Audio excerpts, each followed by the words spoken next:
Olá pessoal, tudo bom? Então, pessoal do primeiro colegial. Então, voltemos ao nosso assunto agora. Falamos da primeira fonte de energia que nós temos, que são os carboidratos. E agora a gente tem os lipídios, pessoal. Então, o lipídio, por que ele é dito como uma segunda fonte de energia?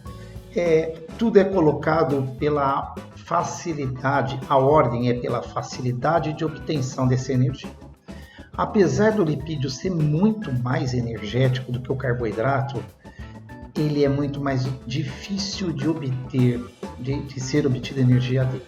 Então ele é tido como, de novo, uma segunda fonte de energia. Tá, pessoal? O que são os lipídios, pessoal? Os lipídios eles são estruturas formadas de óleos nos vegetais e gordura nos animais.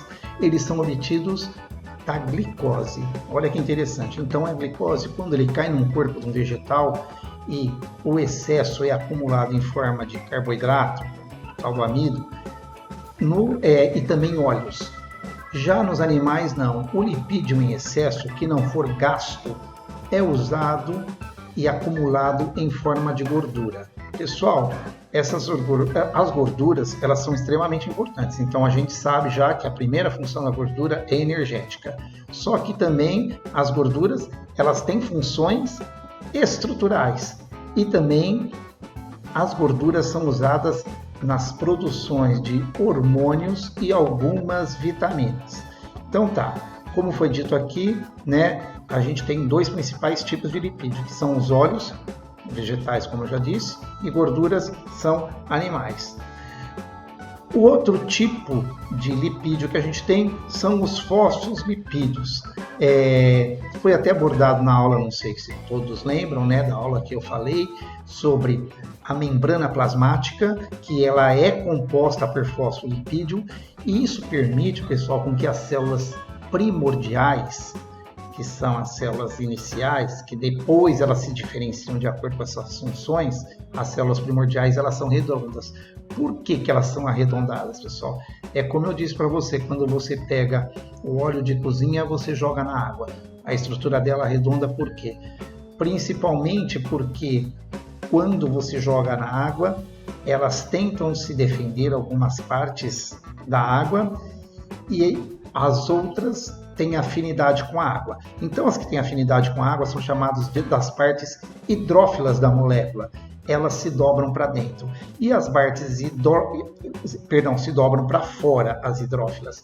E as partes hidrófobas, fobia, medo de água, essas estruturas se dobram para dentro. Então, quando elas se dobram alternadamente para dentro e para fora, elas tomam essa forma arredondada que são as células. Então lembrem, tá? Fosfolipídio é a parte estrutural de qualquer célula. Outros exemplos de lipídios que a gente tem, pessoal, que são altas cadeias, as ceras e os esteroides. Quem são os esteroides, pessoal? Os esteroides são os hormônios, tanto masculino quanto feminino. Então a gente está falando de feminino, as progesteronas, dos masculinos, as testosteronas. Então, vejam bem, é importante o lipídio para a gente porque, na verdade, eles são base de construção para o hormônio no nosso corpo. Quando a gente não tem, claro que dá problema, tá? E na próxima aula, que ainda nós não tivemos, começaremos a falar das tais proteínas, tá? Que também são usadas para construção de enzimas no nosso corpo. Obrigado por enquanto e até mais.